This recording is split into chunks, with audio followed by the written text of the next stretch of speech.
welcome to episode 4 of the group chat. There she is. Just welcoming everybody to episode 4. Yep. What up? How's it going?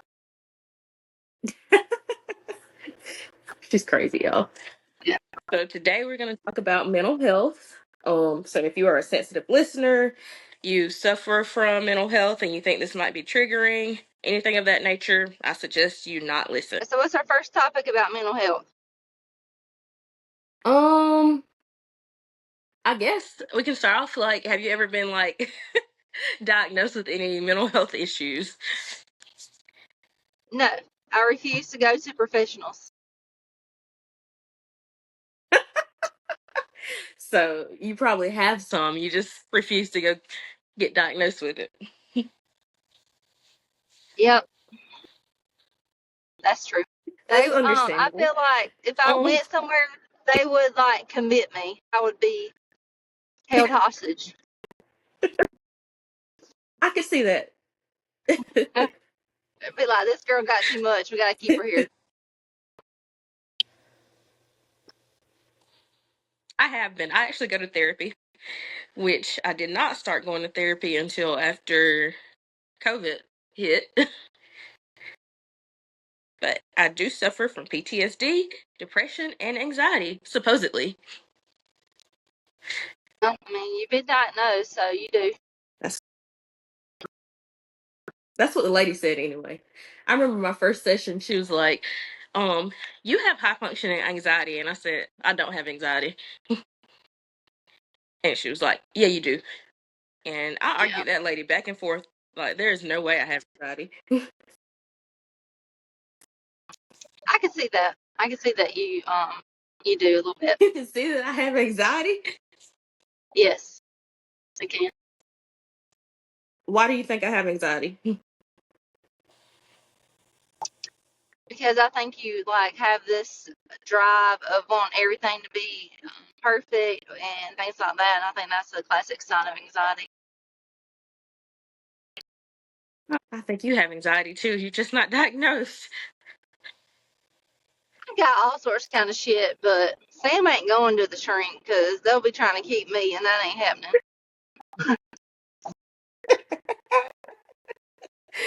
No, I know. Now that I've actually formally looked up the definition of anxiety and high functioning anxiety, yeah, for sure, she was onto something. Yeah. It was basically like overachiever, always has to have stuff a certain way. Yeah. So yeah, makes a lot of sense. Yeah, I just try not to Google my symptoms. I mean, it's probably good practice as a nurse not to. We tell our patients don't use Dr. Google. Yeah, we do. So, during COVID, I went to the doctor's office because I just wasn't feeling good. And they said my blood pressure was a little high. So they started me on Celexa, I think. Because he's like, subconsciously, you could be dealing with things at work, with COVID and seeing all the people, pass away that, are younger than I was. And he's like, so you could be dealing with that. So I took it. I had the worst anxiety attack of my entire life. I've never had a panic attack, but straight up did like the first day taking it. And I was like, oh, this ain't for me. Like, I can't take this. But I stuck with it and I took it. And then I went back and I actually saw my primary care because the first time I went was just an urgent care visit. And so I went and saw my primary care and he's like, we taking you off of this. I think you're fine. You don't need it. So I got to come off. So all I'm saying is, there's some reason I got to come off that medicine. Anyway, I've been fine without it. You got to come off of that medicine. You probably walked in there with a resting bitch face and you probably told that man, I don't know why that quack at the urgent care put me on this, but I don't need it. I'm not anxious. And he believed you. Well, my blood pressure was fine. Who goes into an urgent care and they give you Celexa because your blood pressure's up? That's craziness.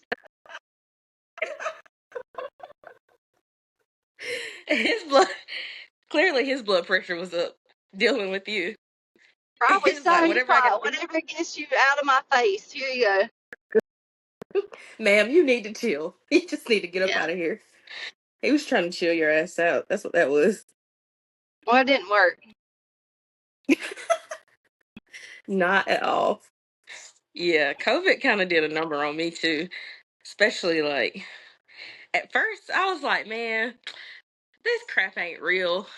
Um and at the time, like when it first started, it was affecting more of the older population. So I was like, not to sound morbid or anything, but everybody's got to go some kind of way. They've lived their lives. I get it. But I think what affected me more was when it started being people around my age and people younger than me. Yeah. It kind of got me there. Yeah. Well, not only that, but then the healthcare in general making you work short, um, doing everything on your own because they wanted to limit the amount of people that went to the room. So phlebotomy no longer went in the room. So it's the nurse's job to collect that while you're dressed out and all this stuff, and then you have to go home and take care of your family too. So it's just like I think all that added stress, along with the fact that people were dying from it that are legit younger than you. So yeah, it definitely did affect us, I think, in the long run. But it wasn't just the poor outcomes that people had, but it was also how the hospital in general handled it. I Yeah. think is what bothered me the most, and giving me abandonment issues because everybody left me to go travel. Do not. I felt that straight. It hit me right here. Yeah. I Do mean, not. I stuck it out so that my community could have reliable staff that knew where they were coming from instead of just travel nurses. But everybody else went to traveling. We had a bunch of traveling nurses that wasn't from the community. Um, and then we had some people that left and went to same day surgery and stuff so they could deal with people less and didn't have to deal with COVID at all, which I can't blame them. Can't I blame don't know. them at I all. just always liked emergency medicine. I didn't really want to go anywhere else, so stuck it out. I agree with that. Which a few months after everything started to kind of settle and we didn't have to wear all the gear and all that stuff, I did stay for a little bit. But that's when like the census and everything started to pick back up and we're still working short. Half the staff was still deployed upstairs. And I just got burned out. Yeah. And I needed a change. Which I mean, ER nursing is ER nursing wherever you go. But I needed a change of scenery because I did grow up here. So seeing a lot of those people in the community that I knew pass away, it kind of took its toll. And I needed to see people I didn't know. I don't know. I feel like a sense of loyalty, I guess, to like our hometown and Yeah. community because I feel like you should have familiar faces and familiar people taking care of you, especially in an emergency. I just felt like I had to stay, even when so many people left, and even through how hard it was. I mean, there were days there was 3 or 4 of us nurses in there, dealing with people that were in very bad shape. So, like I said, it was definitely stressful, very stressful times. And not that emergency medicine isn't already, but you're adding people with regular emergencies to people with COVID emergencies, and so just all that together was Yeah. definitely worrisome. Yeah. That makes sense. I understand that. And like initially for me, I didn't like consider myself having PTSD from COVID, which I already knew I had PTSD from basically childhood traumas growing up. But um after COVID, I was like, man, I'm just burned out. That's all I thought it was. But then, like, the further along time went, I started having dreams about different situations and all this other stuff. So, therapist was like, yeah, we should probably unpack some of that. And I said, no, we're not going to do that. You can just diagnose me and tell me I have PTSD. It's fine. Well, I feel like I've always learned how to compartmentalize things, And I mean, I guess that probably has a diagnosis in there for that. But um, anyway, I can compartmentalize things very well. So usually when I go home, work stuff shut off. Of course, Yeah. if you have children that come in that are in life-threatening situations, that always takes a little toll on you in a different way. And some of that's hard to compartmentalize and leave, there at the door. But anyway, over the years, I've just kind of learned how to do that. And I think farming in general, as a child, helped me with that because you can't save everything and everybody. So I feel like that's helped me That makes sense. to be able to do that. So anyway, those types of situations, I feel like you have to step back and do what you can as a nurse, and then leave it at the door on your way out, just like you leave your home life at the door when you clock in. So Yeah, I completely agree with that. Which, growing up, my grandma always told me, like, everybody's got to go someday. So that stuck with me basically throughout life. And that's something I'm like, yeah, we all got to go. You're right. You are absolutely right. When it's your time, it's your time. it is, and there's nothing or no one that's going to stop that. So Yep, 100%. So, what are some things like that you do? I know you said farming for one, to de-stress, to kind of keep well, yourself sane. I just spend as much time with the people that matter as possible. Because again, you don't ever know when it's anyone's time. So spending time with family, my kids, husband, grandparents, parents, siblings, all of those people have a pretty big family, pretty close knit. So just spending time with them, I feel like helps to de-stress a lot. I got you. Um, See, it's different for me because, like, I talk to my family, but we're not as close knit, I guess, so to speak, as your family is. So for me, it's kind of opposite. So I come home and I don't have kids. I have my dog, and usually I'll just decompress by finding a book or going to the gym, going to eat with other coworkers to just decompress. There's different ways, but those are kind of the main ones for me. I try going to the gym a lot, and whenever Jocelyn did gymnastics, I was able to go a lot more. But now that we're in the goat show season and things like that, most of my time is spent outside with them, trying to work with goats or different things. So horses, the kids have gotten into horses a pretty good bit, so messing with them a lot takes up most of my free time. But um, the gym is definitely one of my biggest things that I enjoy doing that helps decompress and relieve stress. The punching bag, that's fantastic stress relief. Definitely. Man. So if you listen to the last episode, you're gonna know exactly what I'm referencing. Um, we were talking about the burnt leprechaun and that whole Yeah. situation. After that, I bought a punching bag, and that actually helped me de-stress a lot. Yeah. Probably not the best, but I pictured punching bag being him quite a bit. I mean, you can't catch charges from the punching bag. That is true. Anyways, I think relying on coworkers too that's been through similar situations is always a good thing. yeah, Because me, I and don't I don't like trauma bond. talking to strangers. Yes, trauma bond. I don't like talking to strangers. Like even as a child, my mom always tried to get me to go to a therapist and stuff, and I was like, if you take me, I'm not talking. I'm not talking to these people. I don't know these people. Like I'm I'm not sorry. gonna do that. So I could imagine you sitting there, her dragging you to a therapist. Sam, go in there and talk to these people, and you just sitting there. They're asking you a million questions, and you're just sitting there staring at them. that's exactly what would have happened. I don't want to sit there and talk to these folks.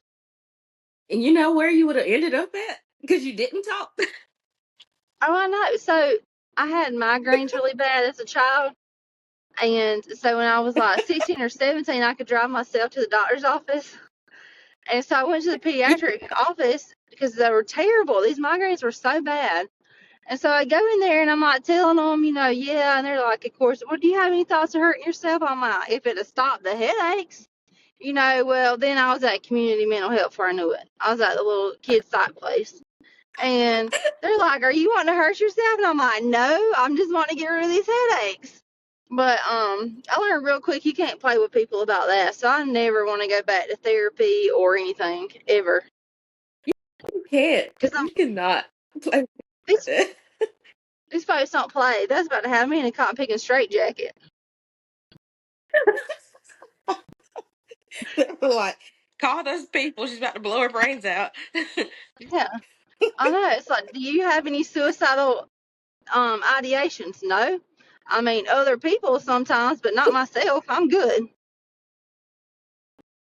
Right now, I'm having homicidal ideations because y'all have set my ass over here. Exactly. I mean, Oh, man. What else? We're talking about. I'm not going back. I learned my lesson because people don't have the same sense of humor I have, and they will legit have me somewhere I don't want to be. So, Yeah, I could. But thankfully, so when I was in college, I did try therapy in college, and it was basically ran by like those people that were in school to be psychologists and all this other stuff. So they were more grounded and more level headed. So they were able to kind of empathize more than guess so to speak, an actual therapist. So that's when I first got introduced to therapy. After I graduated, I tried therapy again. um, then just put it this the nicest way I can. I had this older black lady, and she reminded me so much of my grandmother, and I could not for the life of me talk to that lady. yeah, Which, don't get me wrong, I love my grandma, and I could talk to my grandma. I could have talked to my grandma about anything, but the thing was, I just felt like she was judging me every time I walked in there. yeah. Well, I definitely feel like it's very important, to have that relationship with your therapist so that you can get the full experience and be able to get help from it. Yeah, yeah. My therapist now, sis is cool. Yeah. I'm just She ain't kidding. glad. This is cool. Shout out to you if you're listening. Yeah. She is pretty cool, even though you keep mentioning me, and any day now I'm expecting people to show up at my house, be like, we have an order to apprehend. If she hasn't sent me yet, you ain't going nowhere. I don't dive deep into it when I talk about you. That's good. Yeah. I will say, since sis does have a sense of humor, so sometimes I can kind of walk that line without crossing it, Yeah. and she'll know. Yeah. So, do you want to talk about your other experience a few months ago? Somehow I knew we were gonna get to this real soon, and I was trying to mentally prepare myself for it. We Okay, don't have to. so, no, we can. It's just funny. I don't even remember when it was. Was it in March? I'm not really sure when it was. I think it was in March. Anyways, I think I had worked like 7 days in a row. I don't even know. I went to work one day, did education, and then I worked 3 days in a row. Um, I think I was on call the next day, and then I worked. Oh, I might have did 8 days in a row actually. I wonder who let me do that. Hmm. I told you not to repeatedly. Anyways, so I did like 7 or 8 days in a row. Um, and after that, I was just like extremely, extremely exhausted, or I felt like I was exhausted. Um, but within all of that, I had that whole lingering situation with the burnt leprechaun. There was also something I'm not really going to talk about here, but something from my past just kind of popped up, Yeah. and that kind of triggered me a little bit. And then I don't know, I was just freaking exhausted. And I just felt like I was exhausted. I didn't feel depressed. I didn't feel like anything else, just tired. So, um, I think I had 6 days off after that. And the only thing I honestly remember is telling everybody, like, hey, I'm going to turn my phone off. I don't really want to talk. I'm tired. I just need to rest. And maybe like 2 or 3 days had gone by and I hadn't gotten out of bed. But I honestly thought I was just tired. And then I remember one morning, it was like really early. I don't even remember what time it was. 7 something. Because you get to work at like 8 o'clock, right? About 7:30 or so, yeah. 7:30. I'm sorry. 30 minutes late. Anyways, I just remember you calling me and we were talking. And then next thing you know, she was at my house. Yeah. So tell me What? your account of that story. Cause So I think what sent red flags to me was when I hadn't really heard from you that much, and then I think you just in your messages and stuff, it didn't sound like yourself. And then when I called you, it didn't sound like you could like keep it together, like you were a little more emotional than normal. So anyway, so I called your best friend ever that's been with you since childhood, and I'm like, yeah, something's not right. Are you in town? She's like, no, I'm not in town. So I was like, well, hell, I'm gonna go over there. And so I'm like researching like numbers on we can call, and I'm like, well, we have friends that work at the mental health place. I was like, I ain't gonna do that to her. I'm not gonna drag her in the ER, nothing like that, but like sis needs some help.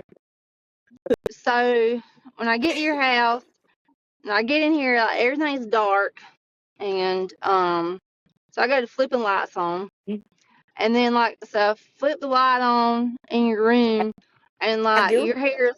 I was your hair's like everywhere. It's like crazy town. first of all, And let me say this before you continue. Y'all, so everybody that actually knows me knows I wear like braids most of the time. It was time to get my hair redone, so I had been taking my hair out. Okay, yeah, I do remember this. So it's crazy. It's crazy what a depressive episode can do to a person because you forget so many pieces and like so many things that you actually said to people. mhm. And it comes back in like small pieces. Anyways, I do remember you sitting there, like you sent me a text message and you were like, I'm headed to you. And I was sitting there and I was like, why the fuck is she coming to my house? So then I called you and I was like, what are you doing? And then you were like, I called Paxton. And oh my God, I was pissed. Instantly Yeah. pissed. Well, anyway, so you were sitting there Anyway, like so in you the came dark. like so Yeah, flip the lights on. You were sitting in the dark with scissors, and your hair was like this. And so I was like, I don't even know what to do. I was like, at this point, I don't know. So I'm like, you need to like text somebody, something. Something needs to happen. And you're like, get out of my house. And I was like, no, you need help. And you look crazy. So I do not anyway, telling you to get out. All I'm saying is I'm good. You can leave. Like, or you can go now. Something I said. I don't even remember. yeah, but then you were like, I'm gonna go take a shower. So that's your cue to leave. I was like, the bathroom's right there. Go take your shower. And so you were still like trying to get me to leave and everything. But I was like, I'm not leaving until you text these people. So we sat down on it. I think we started watching The Lioness or something. Yeah. We were watching it, and you were just over there, just mad, just picking at your hair. And then you're like, "You want to see what they said on my phone, on your phone, and stuff like holding it up." And so, anyway, it was like you're a very mean, crazy lady. So what you're trying to say is if I was truly a psych patient, I would probably be a lot to handle. I feel like if anybody but me had seen you at that time, you would have been in Grippy socks. Yeah, probably. I So was minding my own business and you just waltzed up in my house. you gave me the code.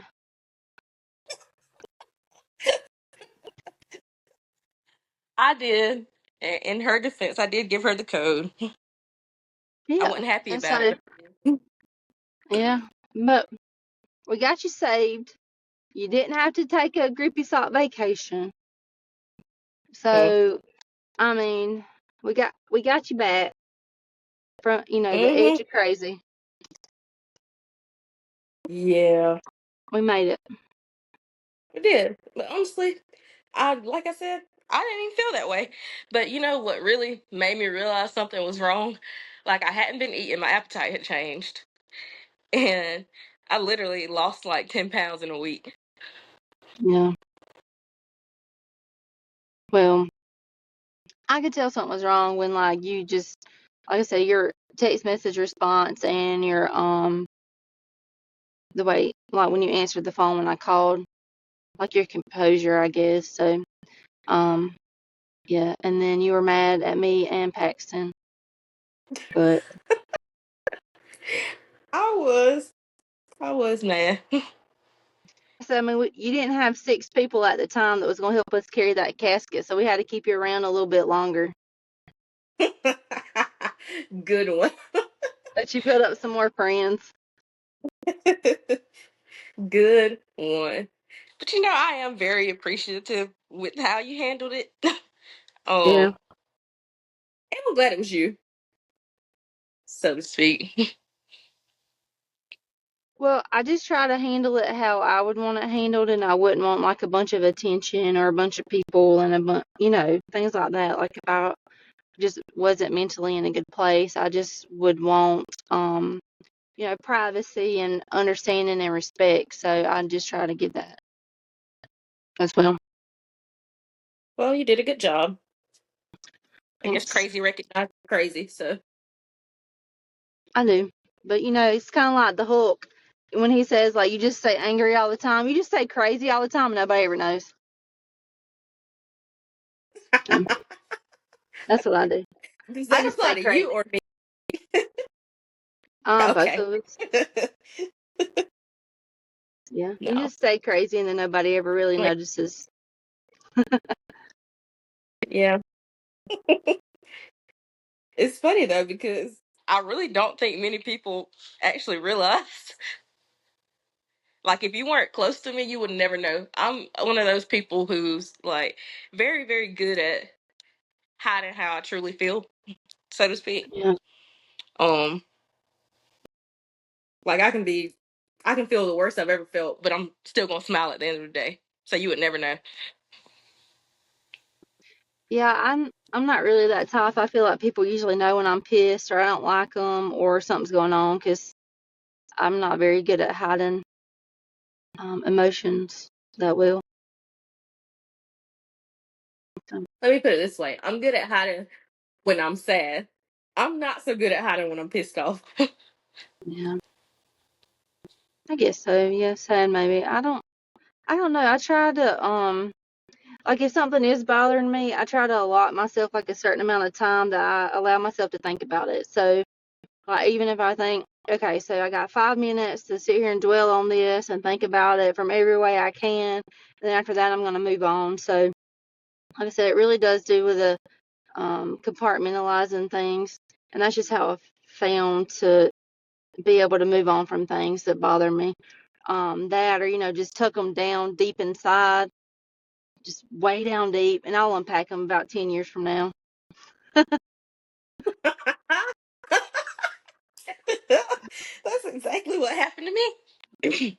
Yeah, Packed some stuff down, got the call, got introduced to all that alcohol at Georgia Southern, and it was like a light switch.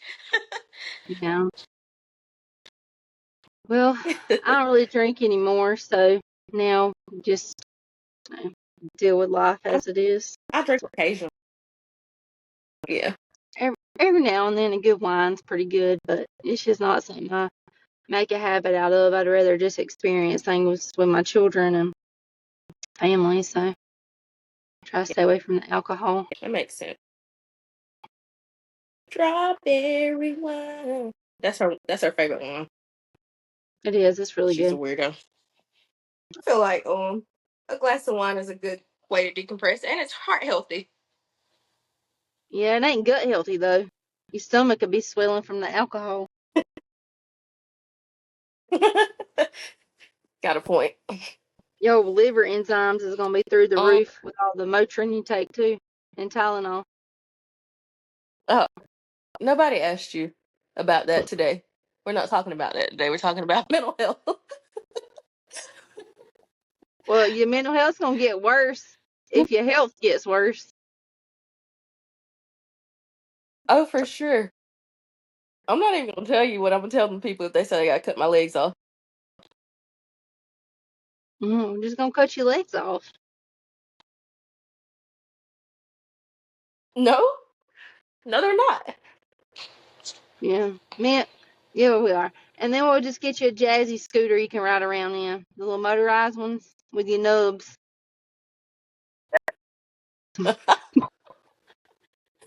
We're You gonna know, make I've sure. had enough experience with nubs. Listen, we're just gonna make sure that it's gonna be bright red, so it looks like your Jeep, and you just ride around in it. We'll put you You some know dust what? on it. If I do end up with a nub, crazy.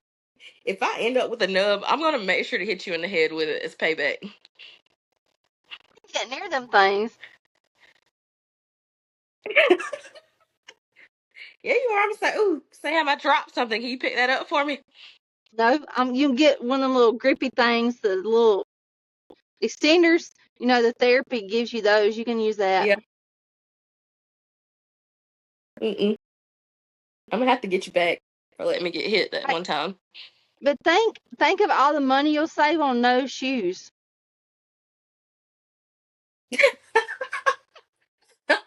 I don't even need pants. Well, no, I guess I can wear pajama pants in the winter. I was about to say I Yeah, could just get shorts. you could. I mean, but your obsession with shoes, you wouldn't even need them anymore. So all that money you would save. Yeah, I do have a pretty unhealthy obsession with shoes. And socks. You wouldn't need socks no Oh, more. yeah.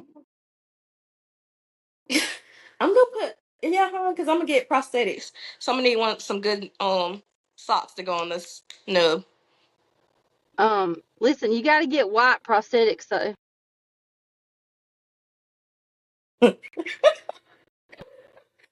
No, Yeah. yeah, white men can't jump. So Well, they told me that white people can't jump, can't run, you ain't gonna be able to run like so I that need black anyway. legs. Yes, I Uh, am. You just you wait. gonna get My you gonna get inner you some when I white can ones and kick in. look, Why do you want me to? I'm already. Why do you want yeah, me to have white legs? because then you're gonna be hood up top and cul-de-sac down bottom.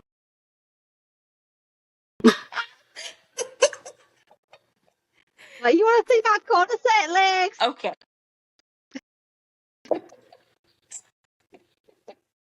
crazy. I'll put my white man shoes on then at that point. Anyway, so anything else you want to tell the people about mental health? Just do what you need to get help. Don't be ashamed. Everybody needs help sometimes. That's really my biggest advice with No. mental health. Yeah. Um, I'm living proof. I don't like asking for help, but sometimes it's okay. It's okay too. I don't even like telling people when there's something wrong with me, but there are a select few that I will. So Yeah, my advice is to basically find you a solid group of people you can talk to. Doesn't even have to be a group, just one person. Um, yeah. and actually talk to them. Don't hide anything from them. Well, I feel like it's very important, and I hear people say it a lot of times that it's okay to not be okay. And it is, but it's just not okay to not be okay and not get help. So I think knowing when and how to get that help is very important. Um, to because there are people that love you, and just because at the moment you feel like there's not a better life, there is. And I hate it when people are teenagers and they feel like they don't have any way out, but life gets so much better. um so I think just making sure that you It get does. the help. Yep. If you do happen to have a depressive episode, don't be surprised by what people tell you said when it was happening. Yeah. You probably or how said you it. or how you look, it's okay. I was, I was not surprised by that. It's more surprised by the funny part was my boss was worried about me, y'all. And she was like, I was gonna text you, but you told me not to text you. And I was sitting there thinking, when the hell did I tell her not to text me? Yeah. Well, she listened, but then later, I guess I was on vacation. She texted you to check on you, and you was like, "No, I'm not okay." And then she didn't text back. Y'all, I was just messing, playing with our boss. She texted me. I can't even remember what it was. Oh, I remember. I'm one of those people, I go to work no matter what. I had to call in. She was so worried. So she says, anyway, she texted me and she was like, hey, are you okay? And at the time, I was just laying there. So I texted her back like 3 hours later and I was like, I'm about to mess with her. And I said, no, I'm not, but I will be. Thanks for asking. I'll have y'all know this woman did not text me back. Yeah. She was like, let me get that position ready to fill.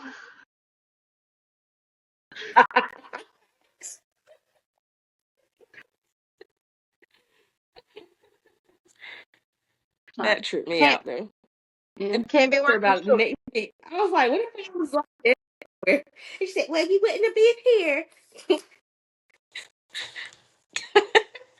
This guy lover. That was funny. All Uh-uh. right. I think that's all I got for the people. I'm glad I could share some of my deepest secrets with y'all.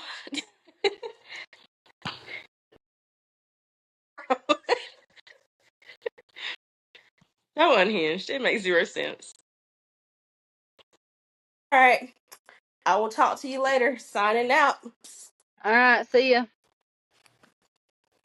Bye. Bye.